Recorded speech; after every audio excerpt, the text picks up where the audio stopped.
నమస్తే, welcome to Telugu రాజ్యం. ఈరోజు మనతో పాటు ఉన్నారు సీనియర్ అనలిస్ట్ భరద్వాజ్ గారు. వారితో మాట్లాడదాం. సార్ నమస్తే. నమస్తే సార్, ప్రొఫెసర్ నాగేశ్వర్ అలానే పవన్ కళ్యాణ్ మధ్య ఇష్యూ జరిగిన తర్వాత కొన్ని తెలంగాణ మేధావులు, కొంత తెలంగాణ ఐడెంటిటీని బలపరిచే శక్తులు బయటకు వచ్చి పవన్ కళ్యాణ్ని విమర్శించడం, ఇదంతా కొంత పవన్ కళ్యాణ్కి కొంత హార్ట్ చేసినట్టుగా అయితే అనిపించింది. అంటే ఆయన మాటలు చూస్తుంటే అర్థమవుతుంది, ఆయన తెలంగాణ వాళ్ళకి ప్రాంతీయ భావన ఎక్కువ, ఇంకా అక్కడే ఆగిపోయారు, ఇలాంటి మాటలు అయితే వచ్చినాయి. ఇప్పుడు ఆయన రేపు ఎన్నికల్లో భారతీయ జనతా పార్టీకి సహాయపడదాం అనే ఉద్దేశంతో ఉన్నట్టున్నారు తెలంగాణలో. కనీసం అడుగునైతే అడుగుతుంది బీజేపీ. సో ఇలా తెలంగాణ ఐడెంటిటీని బలపరిచే శక్తుల్ని కానీ, తెలంగాణ భావాన్ని కానీ వ్యతిరేకించి ఆయన బీజేపీకి ఏ విధంగా పడగలడు అలాని, ఇది మొదటి ప్రశ్న. ఇంక రెండో ప్రశ్న వచ్చేసి, ఆయన జాతీయవాదం, ప్రతి ఒక్కరు జాతీయవాదం కలిగి ఉండాలి తప్ప ప్రాంతీయ భావన లేదంటే కుల భావన అనేది విడిచిపెట్టాలని చెప్తున్నారు. సో జాతీయ భావన ఒక విరుగుడు అని ఆయన ఏమైనా భావిస్తున్నారా ప్రాంతీయ భావనని ఎదుర్కోవడానికి? అంటే జాతీయ భావన అనే దానిలోనే ఒక బుల్డోజింగ్ ప్రోగ్రామ్ ఉంటుంది అనేది గతంలో చాలా మంది చెప్పారు. అది వాస్తవం కూడా. అంటే ప్రతి సందర్భంలోనూ ప్రతి ప్రాంతానికి కొన్ని ఆకాంక్షలు ఉంటాయి. ఆ ప్రాంతానికి కావలసిన ప్రయోజనాలు ఇప్పుడు జాతీయ పార్టీలు ఎలా ఆలోచిస్తాయంటే, జాతీయ పార్టీలతో ఇబ్బంది అనే కదా ప్రాంతీయ పార్టీలు ఏర్పడింది. జాతీయ పార్టీలతో వీళ్ళు ఫేస్ చేసిన ఇబ్బందులు ఏమిటి అంటే, ఈ ప్రాంతపు ప్రయోజనాలు ఇంకొక ప్రాంతానికి విఘాతంగా మారితే వాళ్ళు ఆ ప్రాంతంలో ఓట్ బ్యాంక్ను సెక్యూర్ చేసుకోవాలనుకుంటే జాతీయ పార్టీ దానికోసం వీళ్ళ ఆకాంక్షల్ని తొక్కేసే ప్రయత్నం చేస్తుంది. ఇది జరిగింది గతంలో. అనేక ఉదాహరణలు ఉన్నాయి దీనికి, ఒకటి కాదు, వేలాది ఉదాహరణలు. ఇక్కడ కూర్చుని 3 గంటలు 4 గంటలు చెప్పొచ్చు. అందుకని ప్రాంతీయ ఆకాంక్షల్ని బలంగా ప్రతిబింబింప చేయటం కోసం, రాజకీయ వేదికల మీద దీనికి ఒక ప్రాధాన్యతని కల్పించటం కోసం ప్రాంతీయ పార్టీలు పుడతాయి. ఒకవేళ జాతీయ వాదమే కరెక్టు అని కనుక ఆయన అనుకుంటే, జాతీయ వాదం వేరు, ఆయన చెప్తున్న జాతీయ వాదం వేరు. ఇప్పుడు కాంగ్రెస్ పార్టీ జాతీయ పార్టీనే, కానీ వీళ్ళు చెప్తున్నటువంటి నేషనలిజం అనేది వేరు. ఇది మతంతో ముడిపడి ఉన్నటువంటి జాతీయవాదం. ఇది ప్రమాదం. అంటే ఒకే దేశం ఒకే మతం అనే కాన్సెప్ట్ తో మాట్లాడుతున్నారు పవన్ కళ్యాణ్ కూడా. ఇది ప్రమాదం. అంటే మొత్తాన్ని బుల్డోజ్ చేసి ఒకే కాంపౌండ్ లోకి తీసుకురావడానికి చేస్తున్నటువంటి ప్రయత్నం. భారతదేశం మొత్తం మా కంట్రోల్లో ఉంది అని చెప్పుకోవడం కోసం వాళ్ళు ఈ ఉన్మాదాన్ని రెచ్చగొట్టారు.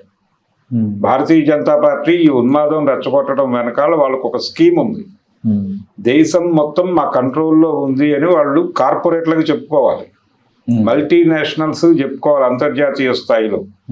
ఈ దేశపు ప్రజలని మీకు ఊడిగం చేయించగలం, ఈ దేశ ప్రజలను కన్విన్స్ చేసి మీకు ఊడిగం చేయించడానికి మేము మాత్రమే సమర్థులం. కాంగ్రెస్ పార్టీ ఆ హోల్డ్ కోల్పోయింది. సో మీరు ఈ దేశంలో పెట్టుబడులు పెట్టాలన్నా, మీ పరిశ్రమలు ప్రశాంతంగా నడవాలన్నా, మీ పరిశ్రమలకు లేబర్ ప్రశాంతంగా రావాలన్నా, మీరిచ్చిన కూలీకి నోరు మూసుకుని పనిచేయాలన్నా గ్యారంటీ ఇవ్వగలిగిన పరిస్థితుల్లో మేం మాత్రమే ఉన్నాం. కాబట్టి దీన్నే ఫాసిజం అంటారు. పవన్ కళ్యాణ్కి తెలుసో తెలీదో, ఫాసిజం అనగా ఏదో ఒక పేరుతో విస్తృత సమూహాన్ని వెనకాల పెట్టుకుని, ఇంతమంది మా వెనకాల ఉన్నారని కార్పొరేట్లను కూర్చోబెట్టి వాళ్ళకి వీళ్ళందరితో ఊడిగం చేయించటమే ఫాసిజం. అదే ముసోలిని చేసింది. ఇప్పుడు ఆయన వీళ్ళందరికీ ఆదర్శం. ఎవరికి ఆదర్శం? పవన్ కళ్యాణ్కి ఒక్కడికే కాదు, పెట్టుబడిదారులు పవన్ కళ్యాణ్కి ఒక్కడికే కాదు, రాజకీయ రంగంలో ఈ మధ్య నేనే హిట్లర్ని అన్న పెద్ద మనిషిని ఒక చూసాం, రేవంత్ రెడ్డి గారు. ఆయన హిట్లర్ రెడ్డిగా మారాడు ఉన్నట్టుండి. ఈ హిట్లర్ రెడ్డి గారికి కూడా గురువు ముసోలిని రెడ్డే. ఆ ముసోలిని రెడ్డే అక్కడ ఉన్నాడు కేంద్రంలో. ఆ కేంద్రంలో ఉన్న జాతీయవాద రెడ్డి గారి ప్రభావమే ఈ పవన్ కళ్యాణ్ మీద కూడా పడింది. ఓకే. అంటే ఆ మధ్య ఆయన కాకినాడ నుంచి ఓ పెద్ద మనిషి రెడ్డిగా మారాడు, కాపు నుంచి కన్వర్షన్ అయిపోయారు. ముద్రగడ పద్మనాభం గారు, పద్మనాభ రెడ్డి అన్నాడు ఆయన. ఇప్పుడు ఈయన బయటకి కనబట్టలేదు కానీ ఈయన కూడా అదే అవుతున్నాడు. ఓకే, అంటే ఈయన పవన్ షాగా మారుతున్నాడు. పవన్ షాగా మారుతున్నారు. ఓకే, ఇప్పుడు పవన్ షా అని పిలవాలి, పవన్ కళ్యాణ్ అని పిలవకూడదు. ఆయన పేరు మారింది. ఓకే, అంటే ఆయనకు సినిమా ఇండస్ట్రీలో యాక్చువల్గా ఆయన పేరు ఈ మధ్య చెప్పుకున్నాడు ఎక్కడో, నా పేరు కళ్యాణ్ బాబు, కళ్యాణ్ కుమార్. ఆ తర్వాత సినిమాల్లోకి వచ్చినప్పుడు కళ్యాణ్ అని మాత్రమే ఉంచారు. ఏది ఈవీవి సత్యనారాయణ గారు డైరెక్ట్ చేసిన పవన్ కళ్యాణ్ మొదటి సినిమాలో టైటిల్స్ లో ఆయన పేరు కళ్యాణ్ అనే పడుతుంది. ఓకే, కానీ ఆ సినిమా దెబ్బతింది బాక్స్ ఆఫీస్ దగ్గర. దెబ్బతినడంతో వీళ్ళు వెంటనే పేరు విషయంలో చర్చలు జరిగినాయి. ఓకే, అంటే ఆంజనేయ స్వామి భక్తులం కాబట్టి, అంటే చిరంజీవి గారి పేరు కూడా అది కాదు, ఆయన పేరు వరప్రసాద్, శంకర వరప్రసాద్. అయితే ఆ పేరు అలా కాదు. అప్పటికి ప్రసాదులు చాలా మంది ఉన్నారు, ప్రసాద్ బాబు, నూతన్ ప్రసాద్, ఈ బ్యాచ్ అంతా ఉంది. అందుకని పేరు మార్చుకోవాలనుకున్నప్పుడు ఆయన చిరంజీవి అని పెట్టుకోమని ఆంజనేయ స్వామి తనకు చెప్పినట్టుగా చెప్తాడు. ఆయన ఏదో గుళ్ళో కూర్చుని ఉండగా ఎవరో పిలిచినట్టు అనిపించింది నాకు, ఇది మా అమ్మతో చెప్పాను, ఇదే పేరు పెట్టుకో అని చెప్పింది మా అమ్మ, అందుకని పెట్టుకున్నానని చెప్తాడు ఆయన, ఆ పేరు వెనక కాదని.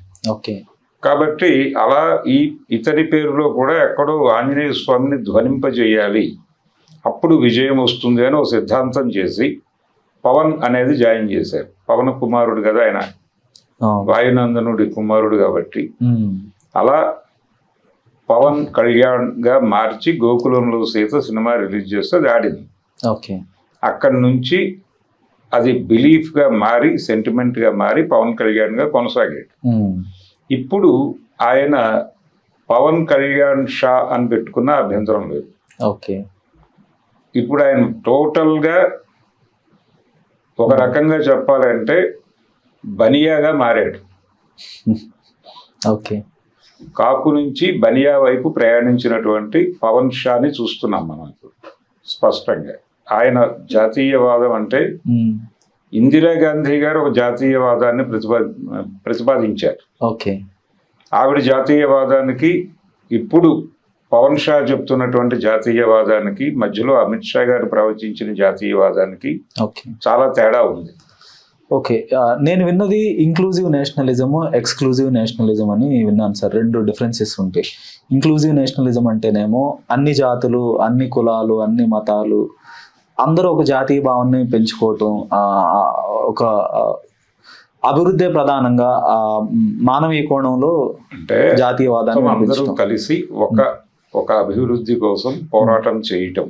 అది రావాలంటే ముందు ఎవరికి వాళ్ళని ఇంకొకళ్ళు ఏదో దోచుకుంటున్నారు అనే అభిప్రాయం ఉండకూడదు.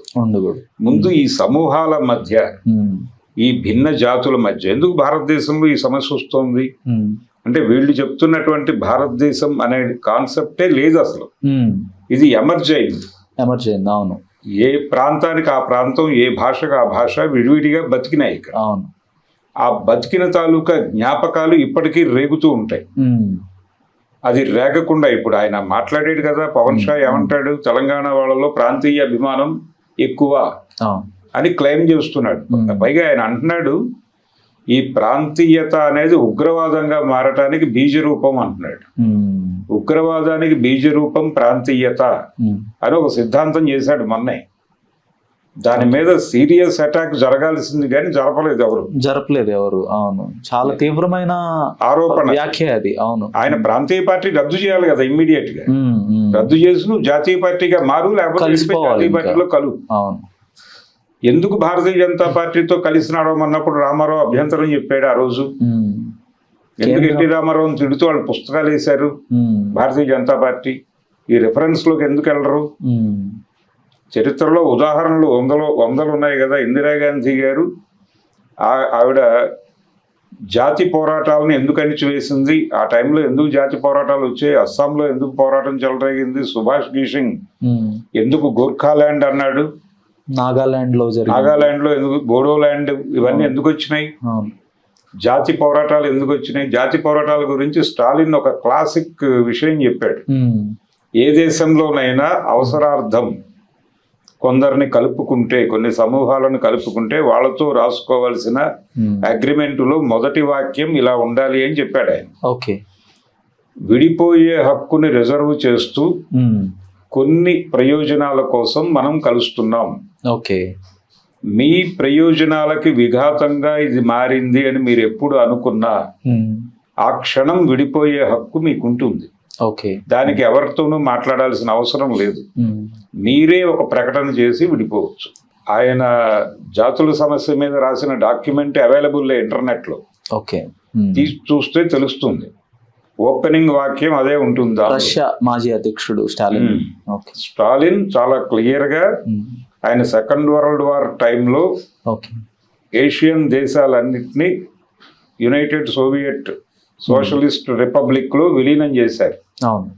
అది చేస్తూ రాసుకున్న అగ్రిమెంట్ లో మొదటి వాక్యం విడిపోయే హక్కు రిజర్వ్ చేస్తూ మనందరం ఒక కామన్ ఎజెండాతో కలుస్తున్నాం. ఈ కామన్ ఎజెండా అంతర్ధానం అయిపోయిందని మీరు అనుకున్నా, లేదు ఈ కలయిక వలన మీ ప్రయోజనాలు భంగంగా తయారైంది ఇది అని మీరు ఫీల్ అయినా ఇమ్మీడియట్ గా ఒక ప్రకటన చేసి విడిపోవచ్చు మీరు. ఆ రోజున హిట్లర్ని అడ్డుకోవటం అనేది వాళ్ళకి ప్రధానం. హిట్లర్ని అడ్డుకోవటం అనే ఒక కామన్ ఎజెండా కోసం మనం కలుస్తున్నాం. ఇది పూర్తయిన తర్వాత కూడా మీరు విడిపోవచ్చు. లేదు మీరు మీ ప్రయోజనకరంగా ఉంది అంటే కొనసాగచ్చు. ఎప్పుడు మీ ప్రయోజనాలకు భంగకరంగా ఈ అగ్రిమెంట్ ఉంది అనుకున్నా విడిపోవచ్చు. ఇంత డెమోక్రటిక్ గా రాశాడు ఆయన. ఆయన్నేమో నియంత రాక్షసుడు మనుషుల్ని చంపేశాడు అని తెల్లారలేస్తే మాట్లాడతారు వీళ్ళే. ఆయన అంత డెమోక్రటిక్ గాను మాట్లాడేవాడు. తెలంగాణ పోరాటం గురించి ఆయన్ని కలిసినప్పుడు రాజేశ్వరరావు గారు వీళ్ళందరూ ఒక ప్రతినిధి వర్గం వెళ్ళినప్పుడు కూడా ఆయన అదే చెప్పాడు. స్టాలిన్ రాసిన మినిట్స్ ఉంది, మినిట్స్ బుక్ ఇంటర్నెట్ లో అవైలబుల్ గా ఉంది ఇప్పటికీ. ఆయన క్లియర్ గా చెప్పింది ఏంటంటే ఎక్కడ పోరాటానికి సంబంధించి అక్కడున్న పరిస్థితుల్లో అక్కడ ప్రజలతో మాట్లాడి నిర్ణయం తీసుకోవాలి తప్ప ఇంకెవరో సిద్ధాంతవేత్త చెప్తాడు పరిష్కారం అనుకోవడమే మూర్ఖత్వం అని చెప్పాడు ఆయన. చెప్పి మీరు వెళ్ళి ఇదే తప్పు నేను ఆల్రెడీ చైనా విషయంలో చేశాను, మావోని నేను ఒకలా అర్థం చేసుకున్నాను, ఆయన ఇంకోలా పనిచేసి సక్సెస్ అయ్యాడు, కాబట్టి నేను అలా ప్రెజుడిస్ గా వెళ్ళి నిర్ణయాలు తీసుకోవడం తప్పు అని నాకు చైనా అనుభవం నుంచి అర్థమైంది. అందుకని మీ వ్యవహారంలో నన్ను ఇన్వాల్వ్ చేయకండి, మీరు వెళ్ళి మీ ప్రాంత ప్రజలతో మాట్లాడుకుని మన సిద్ధాంతం వెలుగులో అక్కడ పరిష్కార మార్గం మీరు నిర్ణయించుకుని మీరు రూపొందించుకుని ముందుకెళ్ళండి. అంతే తప్ప నన్ను మావోను సలహాలు అడిగే ప్రయత్నం చెయ్యొద్దు అని చెప్పాడు ఆయన స్పష్టంగా. అంత డెమోక్రటిక్ గాను వ్యవహరించేవాడు. అది కదా అదొక పద్ధతి. అలాంటి అగ్రిమెంట్ లేకుండా భారతదేశాన్ని యునైట్ చేశారు ప్రయోజనాల కోసం. మొఘలాయిలు చేసిన పని ఇది. మొఘల్ సామ్రాజ్య విస్తీర్ణం పెంచుకోవడం కోసం వాళ్ళు భారతదేశం మొత్తాన్ని ఓ తాటి మీదకి తీసుకొచ్చే ప్రయత్నం ఈ భారతదేశం అనే డిజైన్ వాళ్ళు చేశారు. అది కూడా త్రూ కోయర్షన్, ఒక్కొక్క రాజ్యం మీద దండెత్తి అంతే ఆక్రమించుకోవటమే. రామాయణం అదే కదండి, రామాయణంలో కూడా ఆక్రమణలే కదా. నీకు లొంగని వాళ్లతో యుద్ధం చేసి వాళ్ళని లొంగ తీసుకుని సామంతులుగా మార్చుకోవటం. రాజసూయ యాగం ఏమిటి? అంతకు ముందు అశోకుడు చేశాడు, అందరూ చేశారు. అలెగ్జాండర్ ప్రోగ్రామ్ ఏమిటి? ప్రపంచ విజేతగా నిలబడాలి, ప్రపంచం అంతా ఒక గ్లోబల్ మార్కెట్ క్రియేషన్ ప్రోగ్రామ్ చేశాడు ఆయన. కాబట్టి ఎవరైనా ఆ క్రమంలో ఇవన్నీ కలిసినాయి తప్ప భారతదేశం అనేది భగవంతుడు పుట్టించలేదు ఈ దేశాన్ని. అది తెలుసుకోవాలి ముందు పవన్ షా గారు. వివిధ ప్రాంతాల కలయిక, వివిధ ప్రాంతాలను బలవంతంగా కలిపారు ఇక్కడ. ప్రజల ఆకాంక్ష కాదు అది, పాలకుల ఆకాంక్ష మేరకు జరిగింది ఇది. తొలిసారి చంద్రగుప్త మౌర్యుడు అనుకోవచ్చు కదా, అనుకోవచ్చు. అలా మొదలైనటువంటి ప్రయాణంలో ఈ భారతదేశం అనేది బ్రిటిష్ వాళ్ళు వచ్చిన తర్వాత వాళ్ళ పరిపాలనా సౌలభ్యం కోసం దీన్ని అలాగే నడిపారు. అప్పుడు కూడా వాళ్ళు ఇందులో కలవడానికి ఇబ్బంది పడిన ప్రాంతాలను వదిలేశారు, వాటిని వదిలిపెట్టారు. వదిలిపెట్టి వాళ్ళతో స్నేహపూర్వకమైన సంబంధాలు మాత్రమే నెరిపారు. బ్రిటిష్ వాళ్ళు ఉండగా నిజాం రాజ్యం నడిచింది. సికింద్రాబాద్ వరకే కంటోన్మెంట్ ఏరియా వాళ్ళ కంట్రోల్లో ఉండేది తప్ప మిగిలిన ప్రపంచం నిజాం కంట్రోలే ఉండేది. మీరు విలీనం చేసుకున్నారు సంస్థానాలని బలవంతంగా విలీనం చేసినందుకు మీకు సర్దార్ వల్లభాయ్ పటేల్ వీరుడిలా కనిపిస్తాడు, కానీ ఆ ప్రాంతాల ప్రజలకి విలనే. ఎట్లా అవుతాడు సార్? అంటే ఆ ప్రాంతాల ప్రజలు కూడా మనం అంతా ఒక దేశస్తులమే, మనంతా కలిసి ఉంటేనే మనకు ఒక సెక్యూర్డ్ అని ఎందుకు అనుకుంటారు వాళ్ళు? ఇంకొకళ్ళు ఎవరో మన మీదకి జులుం చేయడానికి వస్తారని కూడా అనుకుంటారు కదా, అనుకున్నారు కదా. ఎందుకు తెలంగాణ నినాదం వచ్చింది? ఇప్పటి వరకు తెలంగాణ నినాదం ఎందుకు నిలబడుతోంది అంటే ఈ ప్రాంతానికి వేరే వాళ్ళు వస్తున్నారు, రావటం వలన ప్రెజర్ ఉంటుంది కదా. ఆ ప్రెజర్ నుంచి ఈ ప్రజలకి ధైర్యం చెప్తూ కదా ముల్కీ నిబంధనలు తీసుకొచ్చాడు నిజాం నవాబు. కానీ అప్పుడైతే రాచరిక పాలనే ఉంది కదా సార్ ప్రిన్స్లీ స్టేట్స్ లో. ఇప్పుడు నిజాం రాజు కావచ్చు, అప్పుడు కాశ్మీర్ తీసుకున్న ఆయన హిందూ రాజు అయినా కూడా హరి సింగ్ వల్ల కూడా అక్కడ ప్రజలు కూడా ఇబ్బంది పడ్డారు. జునాగఢ్ లో కూడా అదే జరిగింది. ఇబ్బందులు ఉంటాయండి, లోకల్ గా వాళ్ళు పరిష్కరించుకుంటారు కదా. ప్రజలకు ఒక చైతన్యం ఉంటుంది కదా, వాళ్ళు పరిష్కరించుకుంటారు. మీరెవరు వెళ్ళి అక్కడ ఇన్వాల్వ్ అయ్యి పరిష్కరించడానికి? అక్కడ రాజుని కంట్రోల్లోకి తీసుకుని వాళ్ళని మీ కంట్రోల్లోకి తీసుకున్నారు ఆ ప్రజల్ని. ఆ రాజుతో ఏ ఘర్షణలు ఉన్నాయో అంతకు మించిన ఘర్షణలు మీతో జరిగాయి. కానీ ప్రజలకు ఎన్నుకునే హక్కు అయితే ఇచ్చారు కదా ఇప్పుడు తెలంగాణ. ఎన్నుకునే హక్కు ఇచ్చారండి, కానీ ఓటర్ల జాబితాల్లోకి చాలా మంది జొరబడ్డారుగా. ఇప్పుడు చూస్తున్నాంగా రాజకీయాలు. ఎందుకు పవన్ కళ్యాణ్ వచ్చి ఇక్కడ నిప్పు రాజేశాడు? సెటిలర్ ఓట్ బ్యాంక్ ఉంది ఇక్కడ బలంగా. సెటిలర్ ఓట్ బ్యాంక్ కి ఒక రక్షకుడు కావాలి. ఆ రక్షక పాత్ర నేను వహిస్తాను అని రేవంత్ రెడ్డి గారు ఒక వారం, కాదు నేను వహిస్తానని పవన్ కళ్యాణ్ గారు ఒక వారం డ్రామాలు ఆడారు, చూసాంగా మనం. ఈ డ్రామాలు నడుస్తాయనే కదా వాళ్ళు బాధపడింది. అందుకని ప్రాంతీయ ఆకాంక్షలు అనేది ఉగ్రవాదంతో చూసి మాట్లాడటం, ఉగ్రవాదంతో పోల్చి మాట్లాడటం అనే దానికి పవన్ కళ్యాణ్ ముందు క్షమాపణ చెప్పాలి. తెలంగాణ సమాజం మాత్రమే కాదు, ప్రపంచవ్యాప్తంగా జరుగుతున్నటువంటి అన్ని జాతి పోరాటాలకి క్షమాపణ చెప్పాలి. జాతుల సమస్య అని ఒక పుస్తకం ఉంది. హలో, తెలుగు రాజ్యం ఛానల్ చూస్తున్నారా? సామాజిక రాజకీయ జీవన చిత్రణే తెలుగు రాజ్యం. అతిశయోక్తులు అసత్యాలు ఉండవు. రాజకీయ కోణం కాదు, ప్రజా కోణమే కొలబద్ద. తెలుగు రాజ్యం వీక్షణ మీ ఉత్తమ అభిరుచికి నిదర్శనం.